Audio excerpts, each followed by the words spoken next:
Thank you very much for that introduction. The story that Tim shared with you is literally the truth. The statutory provision and regulatory provision in question had to do with Phase 1 substitution units. As you know, the President himself has spoken of his commitment to taking action on climate change in his second term. And he has nominated my immediate boss, Gina McCarthy, to be the administrator of the agency. Her nomination is now going through what is a promising but still arduous confirmation process. So as a result, anything I say today about climate change is going to be very sensitive and very delicate. Accordingly, I would like to now conclude my remarks and thank you all for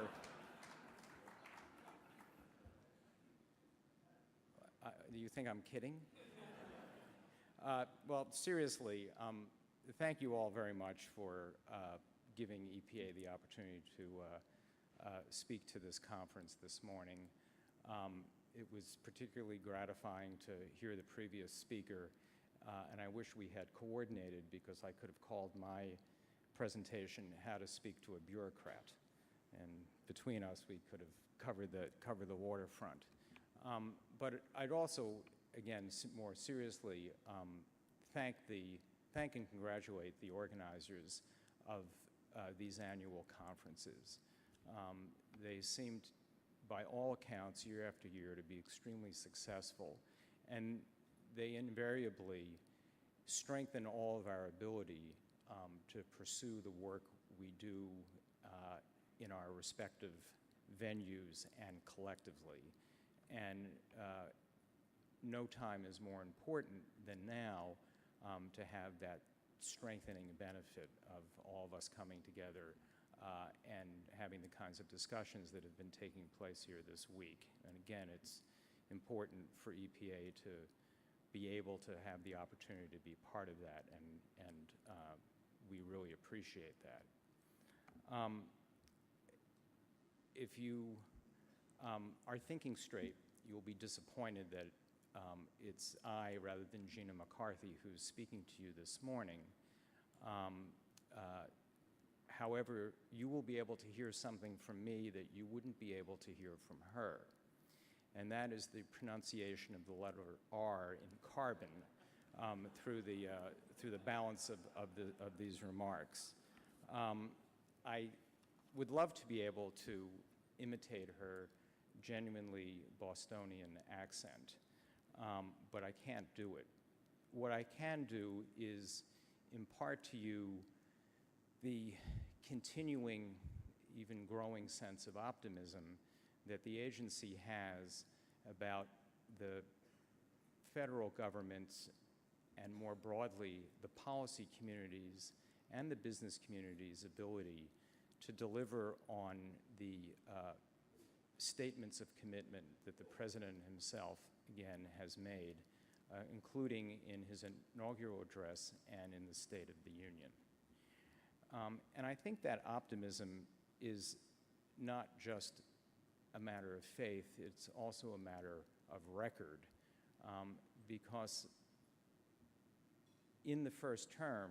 the EPA and the Obama administration were able to achieve some significant policies and policy results, and in so doing, establish an extremely important template for how to go about the continuing process of addressing climate change. That template, I think, is best reflected in what is arguably the flagship program of the first term under the Clean Air Act in terms of addressing greenhouse gases. And that's the dual, if you will, achievement of issuing an endangerment finding at the end of 2009, and then using that as the foundation for a program that addressed simultaneously greenhouse gas emission standards and fuel efficiency from cars and trucks. For those of you, and I'm sure many of you in this room do, follow the work that we're doing, and in particular the work that Mary Nichols and her staff do, you'll know that essentially beginning now through the middle of the next decade, there is a program in place that addresses greenhouse gas emissions for each model year of the light-duty vehicle fleet. There's a program in place that addresses, at least through 2018, greenhouse gas emissions from heavy-duty vehicles, and that program promises to move forward with a second phase to address model years through the middle of the next decade for heavy-duty vehicles, just as we've done for automobiles. I think it's well known that that program was the result of an exquisite collaboration between and among the automobile industry, labor, California and other states, and the federal government, represented not by one, but by two different agencies with different, but in this case, reinforcing missions. That program not only is set to deliver significant avoidance of greenhouse gas emissions, but it's set to deliver dramatic savings in terms of barrels of oil not consumed, and dramatic savings in the pocketbook of most households. And the reason that I point to that program yet again is precisely because that array or bundle of benefits represents the kind of multiple objective policy initiative that we see as the watchword or core feature of climate policy. Climate policy as it emerged in the first term of the administration, and as we expect it to continue to emerge and mature in the second term. I think this central point is extremely important because by talking about this bundled benefit or bundled policy approach, what I'm talking about is not something that would be some kind of constraint on the federal government's ability to put in place additional policies with respect to climate change, but rather an imperative that we feel that we have to harvest in whatever we do in the area of climate policy the wide range of benefits that are readily available in that area. Again, the on-road fleet program involving greenhouse gas standards and fuel efficiency standards does deliver a broad spectrum of benefits centered, of course, on fuel efficiency and greenhouse gas emissions reductions, but spreading out across areas of significant policy imperative, notably economic and to some extent in the national security space as well. Another program that we undertook that at least the agency believes exemplifies that template is the standards we issued last spring for for hydraulic fracturing of natural gas at the exploration and production end. That program was actually a program aimed at reducing VOC emissions, but as many of you know, that program will harvest a significant amount of collateral methane reductions. The program was structured to capture as a regulatory matter, the best practices that were already in place as a result of the work of the leading companies in the industry. So in some ways, quote unquote, all we were doing was leveling the playing field and making sure that everybody in the industry adopted those best practices.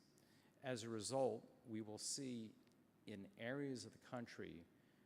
to whose air quality VOC reductions are crucial, those areas of the country will see significant VOC reductions with the attendant health and air quality benefits. But the national inventory, again, will see significant reductions in methane. And the way we structured the regulation actually will bring benefits to the economy itself or to the industry itself, because the result of the requirements included in that program will be that the companies capture more product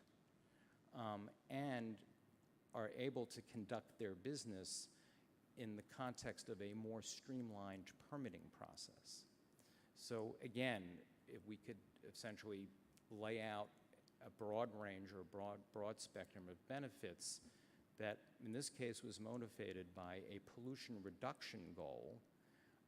but ended up being structured in a way to deliver a broad range of economic, energy, and ultimately practical benefits, as well as the core pollution benefits. And those kinds of programs, like the on-road fleet program and the oil and gas performance standard program, really are going to represent the template that will guide us in the next 4 years. One of the things that the President mentioned in his State of the Union speech was a goal of using the coming decades to double, at least, the energy productivity of the economy. In some ways, one of the very first greenhouse gas regulatory programs that the EPA undertook at the beginning of the first term,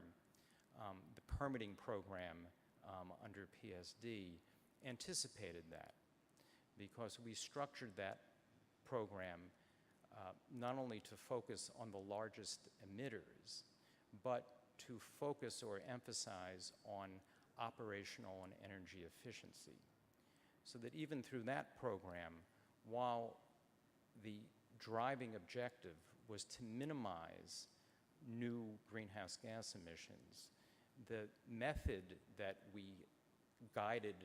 ourselves as permit issuers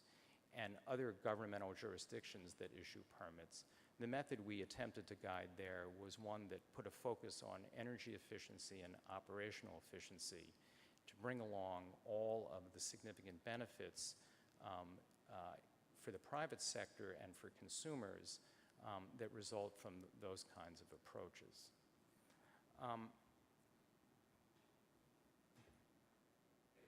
At the beginning of this term, or I should say at the beginning of the first term, when the Obama administration was hoping to enact legislation, as it did, to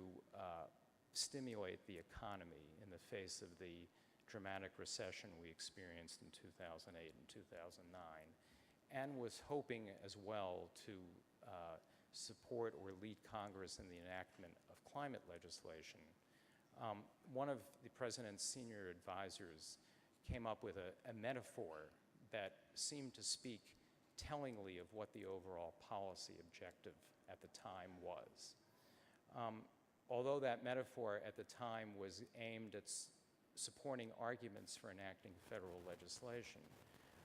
it still has salience to the federal government in the second term. The metaphor was one of scissors, and the author of the metaphor, Larry Summers, would explain it this way. He described the economic stimulus bill as one blade of the scissors, whose function was to support or put a floor under the economy in order to reverse the course of the ongoing recession in 2008 and 2009. But climate policy and clean energy policy can play in this metaphor the role of the other blade of the scissors by putting in place a demand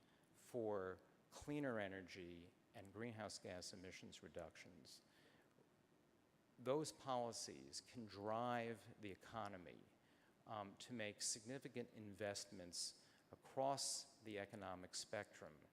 in modernized and cleaner infrastructure, increased operational and energy efficiency in business, and ultimately prosperity and jobs. And so as you participate with the EPA and other government agencies in your businesses, in your states, and in your communities, look for the EPA to be continuing this focus on climate policies that at the same time deliver a broad range or a rich bundle of public policy results. I think I will donate back to the conference the 5 minutes that I apparently still have left. Thank you very much.